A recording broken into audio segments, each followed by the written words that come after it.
ಬಂಧುಗಳೇ ನಮಸ್ಕಾರ. ಮತ್ತೊಂದು ಇಂಟರೆಸ್ಟಿಂಗ್ ಎಪಿಸೋಡ್ಗೆ ಸ್ವಾಗತ. ಎಚ್ ಎನ್ ಚಂದ್ರಶೇಖರ್ ಯೂಟ್ಯೂಬ್ ಚಾನಲ್ನ ಸಬ್ಸ್ಕ್ರೈಬ್ ಮಾಡಿಸಿ ಬೆಲ್ ಬಟನನ್ನು ಪ್ರೆಸ್ ಮಾಡಿ. ಒಂದೊಂದ್ಸರಿ ಅನ್ಸ್ಬಿಡುತ್ತೆ, ಈ ತೀರಾ ಸೊಟ್ಟಗಿರೋರನ್ನ ನೆಟ್ಟಿಗೆ ಮಾಡೋದಕ್ಕೆ ಯೋಗಿ ಮಾಡಲೇ ಸರಿ ಅನ್ಸುತ್ತೆ. ಮೋದಿಯವರಿಗೆ ತುಂಬ ತಾಳ್ಮೆ, ಕಡೆಯವರೆಗೂ ಅವಕಾಶ ಕೊಡ್ತಾರೆ. ಆದರೆ ಒಂದೊಂದ್ಸರಿ ಅನ್ಸ್ಬಿಡುತ್ತೆ, ಈ ತೀರಾ ಎಕ್ಕುಟ್ಟೋಗಿರೋರಿಗೆ, ತೀರಾ ಸೊಟ್ಟಗಾಗಿರೋರಿಗೆ ಈ ತಾಳ್ಮೆ, ಈ ಸಹನೆ ವರ್ಕೌಟ್ ಆಗಲ್ಲ ಅಂತ.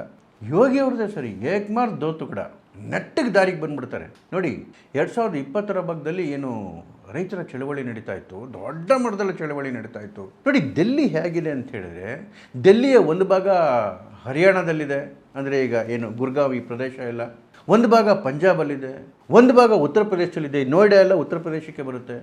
ಅದರ ಅರ್ಥ ಡೆಲ್ಲಿ ಅಂತ ಹೇಳಿದ್ರೆ ಉತ್ತರ ಪ್ರದೇಶ, ಪಂಜಾಬು, ಹರಿಯಾಣ ಇವೆಲ್ಲದರ ಒಂದು ಸಮ್ಮಿಳಿತ ಅಂತಲೇ ಹೇಳ್ಬಿಡ್ಬೋದು.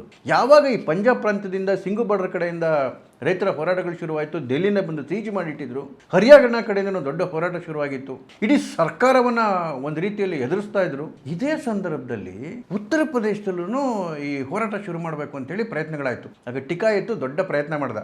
ಯಾಕೆಂತ ಹೇಳಿದ್ರೆ, ಏನು ಯಾವ ಜಾಟ್ ರೈತರುಗಳು ಹೋರಾಟ ಮಾಡ್ತಿದ್ರು ಪಂಜಾಬ್ ಪ್ರಾಂತ್ಯದಲ್ಲಿ ಮತ್ತು ಹರಿಯಾಣ ಪ್ರಾಂತ್ಯದಲ್ಲಿ, ಇವನು ಉತ್ತರ ಪ್ರದೇಶದ ವಿಪರೀತ ಜಾಟ್ ರೈತರುಗಳು ಇರ್ತಕ್ಕಂಥದ್ದು. ಏನು ಪಶ್ಚಿಮ ಭಾಗ ಏನಿದೆ, ವೆಸ್ಟರ್ನ್ ಯು ಪಿ ಕಂಪ್ಲೀಟಾಗಿ ಜಾಟ್ ಡಾಮಿನೇಟೆಡ್. ಅದು ಅಲ್ಲಿರ್ತಕ್ಕಂಥ ರೈತರು ಇಲ್ಲಿರೋದು ಅಂತ ಹೇಳಿ ಉತ್ತರ ಪ್ರದೇಶದಲ್ಲೂ ಬಾಲ ಬಿಚ್ಚೋಣ ಅಂತೇಳಿ ಟಿಕಾಯಿತು ಘೋಷಣೆ ಮಾಡಿಬಿಟ್ಟು ಈ ಭಾಗದಲ್ಲಿ ಹೋರಾಟ ಶುರು ಮಾಡ್ತಿದ್ದೀವಿ ಅಂತ ಘೋಷಣೆ ಮಾಡಿಬಿಟ್ಟು ಬಂದು ಸಾವಿರಾರು ಜನ ಸೇರಿಸೋದಕ್ಕೆ ಪ್ಲಾನ್ ಮಾಡಿಬಿಟ್ಟ. ಯೋಗಿ ಅಂದರು, ಬಾಲ ಬಿಚ್ಚು ನೋಡಿವಂತೆ ಅಂತ. ಬಂದವನ್ನ ಪೊಲೀಸ್ ಎತ್ತಾಕೊಂಡೋಗಿ ಅದೇನು ಮಾಡಿದ್ರು ಗೊತ್ತಿಲ್ಲ ರೀ. ಸಂಜೆ ಅಷ್ಟೊತ್ತಿಗೆ ಗೋಳಾಡ್ಕೊಂಡು ಹೋದವನು ಪತ್ತೆನೇ ಇಲ್ಲ. ಉತ್ತರ ಪ್ರದೇಶದಲ್ಲಿ ಇವ್ರದ್ದು ಏನೋ ಆಟವೇ ನಡೀಲಿಲ್ಲ. ನಾನು ಹೇಳ್ತಿದ್ದೀನಲ್ಲ, ಒಂದು ನಗರದ ಒಂದು ಭಾಗದಲ್ಲಿ ಅಷ್ಟು ದೊಡ್ಡ ಹೋರಾಟ ನಡೀತಿದ್ರೆ, ನಗರದ ಇನ್ನೊಂದು ಭಾಗ, ಇನ್ನೇನು ಆ ರಾಜ್ಯ ಈ ರಾಜ್ಯ ಅಂತಲ್ಲ, ನಗರದ ಇನ್ನೊಂದು ಭಾಗದಲ್ಲಿ ಕುಸ್ರೇ ಬಿಡ್ತಿಲ್ಲ. ಆವತ್ತಿಂದ ಇವತ್ತವರೆಗೂ ರೈತ ಹೋರಾಟ ಇಲ್ಲ, ಏನು ಸುದ್ದಿನೇ ಇಲ್ಲ. ಹಂಗೆ ರಿಪೇರಿ ಮಾಡಿ ಕಳಿಸ್ಬಿಟ್ಟಿದ್ರು. ಈಗ ಈ ಜಿಲ್ಲೆಗಳಿಗೆ ನೋಡಿ, 20ನೇ ತಾರೀಕು ಪಾರ್ಲಿಮೆಂಟ್ ಮೇಲೆ ಅಟ್ಯಾಕ್ ಮಾಡಿದಾಗ ಒಂದು ರೀತಿಯಲ್ಲಿ ಇಡೀ ಜಗತ್ತಲ್ಲಿರ್ತಕ್ಕಂತಹ ಎಲ್ಲ ಭಾರತ ವಿರೋಧಿ ಶಕ್ತಿಗಳು ಕೂಡ ಅದು ಹಿಂದೆ ಬಂದು ನಿಂತ್ಕೊಂಡ್ಬಿಟ್ಟಿದ್ದಾವೆ. ಅಲ್ಲೆಲ್ಲ ಸ್ಟೂಡೆಂಟ್ಗಳಿಲ್ಲ, ಅಲ್ಲಿರೋರೆಲ್ಲರೂ ಈ ಲೆಫ್ಟಿಸ್ಟ್ಗಳು, ಈ JNUನಲ್ಲಿರ್ತಕ್ಕಂತಹ ಈ ಅರ್ಬನ್ ನಕ್ಸಲ್ ಆರ್ಗನೈಸೇಷನ್ಗಳು, ಟುಕಡೆ ಗ್ಯಾಂಗ್ಗಳು, ಆಮ್ ಆದ್ಮಿ ಪಾರ್ಟಿ ಕಾರ್ಯಕರ್ತರು, ಕಾಂಗ್ರೆಸ್ನ ಕಾರ್ಯಕರ್ತರುಗಳು, ಅವನು ಯಾರೋ ರಾವಣ ಇದ್ದಾನಲ್ಲ ಚಂದ್ರಶೇಖರ್ ಆಜಾದ್, ಅವನು ರೌಡಿ ಪಡೆ, ನಿಹಾಂಗ್ಗಳು, ಉಗ್ರಗಾಮಿಗಳು, ಇಂಥವರೇ ಸೇರಿಕೊಂಡು ಹೋರಾಟ ಮಾಡ್ತಾ ಇದ್ದಾರಲ್ಲ, ಅವರು ಘೋಷಣೆ ಮಾಡಿದ್ರು ಇಡೀ ದೇಶದಲ್ಲಿ ಎಲ್ಲ ಕಡೆನೂ ಹೋಗಿ ನಾವು ಹೋರಾಟ ಮಾಡ್ತೀವಿ ಅಂತೇಳಿ. ಉತ್ತರ ಪ್ರದೇಶದಲ್ಲೂ ಮಾಡ್ತೀವಿ ಅಂತೇಳಿ ಘೋಷಣೆ ಮಾಡಿಬಿಟ್ರು.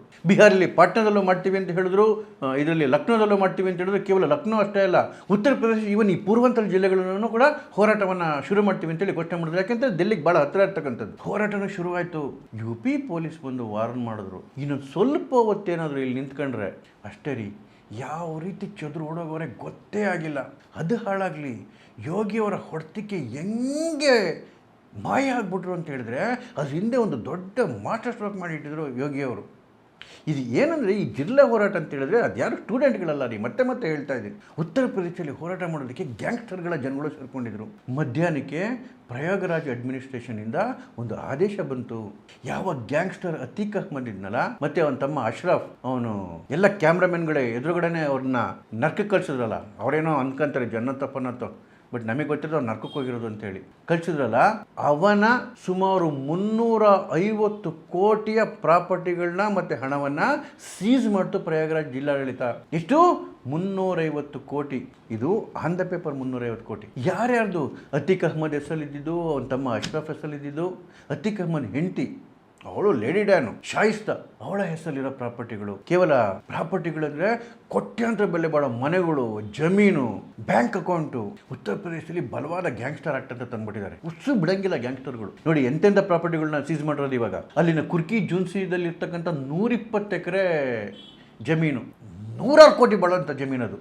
ಶಾಯಿಸ್ತಾ ಹೆಸರಲ್ಲಿರೋ ಕಟಕಾದ 31 ಕೋಟಿ ಪ್ರಾಪರ್ಟಿ, ಕೌಶಂಬಿ ಕುಯ್ಲಾ ಏರಿಯಾದಲ್ಲಿರ್ತಕ್ಕಂಥ 24 ಕೋಟಿ ಪ್ರಾಪರ್ಟಿ, 13 ಬ್ಯಾಂಕ್ ಅಕೌಂಟ್ಗಳಲ್ಲಿ 113 ಕೋಟಿ 16 ಲಕ್ಷ ರೂಪಾಯಿ ಹಣ ಎಲ್ಲ ಸೇರಿಬಿಟ್ಟು 350 ಕೋಟಿದು. ನೋಡಿ, ಜಮೀನು ಪ್ರಾಪರ್ಟಿಗಳೆಲ್ಲೂ ಸರ್ಕಾರ ಘೋಷಣೆ ಮಾಡ್ಬೇಕಾದ್ರೆ ಕೇವಲ ಆನ್ ದ ಪೇಪರ್ ವ್ಯಾಲ್ಯೂ, ಏನು ಸಬ್ ರಿಜಿಸ್ಟ್ರೇಷನ್ ವ್ಯಾಲ್ಯೂ ಅಂತ ಹೇಳ್ತೀವಲ್ಲ, ಅಷ್ಟನ್ನೇ ಘೋಷಣೆ ಮಾಡುತ್ತೆ. ಆದರೆ ಮಾರ್ಕೆಟ್ ವ್ಯಾಲ್ಯೂ ಅದಕ್ಕಿಂತ 3 ಪಟ್ಟು 4 ಪಟ್ಟು ಇರುತ್ತೆ. ಅಂದರೆ ಏನು 350 ಕೋಟಿ ಘೋಷಣೆ ಮಾಡಿದರೆ 350 ಕೋಟಿ ಅಷ್ಟೆಲ್ಲ ತೀರ್ಸ್ಬಿಡೋದು, 10,000 ಕೋಟಿದು ಒಬ್ಬ ಗ್ಯಾಂಗ್ಸ್ಟರ್ದು ಉಸಿರು ಬಿಡ್ಲಿ ಇನ್ಮೇಲೆ ಯಾರಾದ್ರೂ. ಅಂದರೆ ಯಾರ್ಯಾರು ಈ ಚಳುವಳಿಗೆ ಪುಳ್ಳೆ ಇಡ್ತಿದ್ರು, ಬೆಂಕಿ ಇಡ್ತಿದ್ರು, ಅವರೆಲ್ಲರನ್ನು ಮಟ್ಟಕ್ಕೆ ಬರೋ ಕೆಲಸ ಆಯಿತು. ಹಾಗಾಗಿ ನೋಡಿ, ಡೆಲ್ಲಿ ಒಳಗಳಿಗೆ ದೊಡ್ಡ ಹೋರಾಟ ನಡೀತಿದ್ರು ಕೂಡ ಡೆಲ್ಲಿಗೆ ಅಡ್ಜಸೆಂಟಾಗಿ ಇರೋದು ಕೆಲವೇ ಕಿಲೋಮೀಟರ್ಗಳ ದೂರದಲ್ಲಿರೋದು ಉತ್ತರ ಪ್ರದೇಶ, ನೋಯ್ಡಾ ಭಾಗ ಮತ್ತು ಉತ್ತರ ಪ್ರದೇಶ ಶುರುವಾಗುತ್ತೆ. ಅಲ್ಲಿಂದ ತುಟಕ್ ಪಿಟಕ್ ಅನ್ನೋಕ್ಕಾಗ್ತಿಲ್ಲ ಯಾವ ಜಿಲ್ಲೆಗಳು. ಅದಕ್ಕೆ ನಾನು ಹೇಳೋದು, ಒಂದೊಂದ್ಸರಿ ಯೋಗಿ ಮಾಡಲೇ ಸರಿ ಅನ್ಸ್ಬಿಡುತ್ತೆ ಈ ಸೊಟಗಿರೋನ್ನ ನೆಟ್ಟಗೆ ಮಾಡೋದಕ್ಕೆ.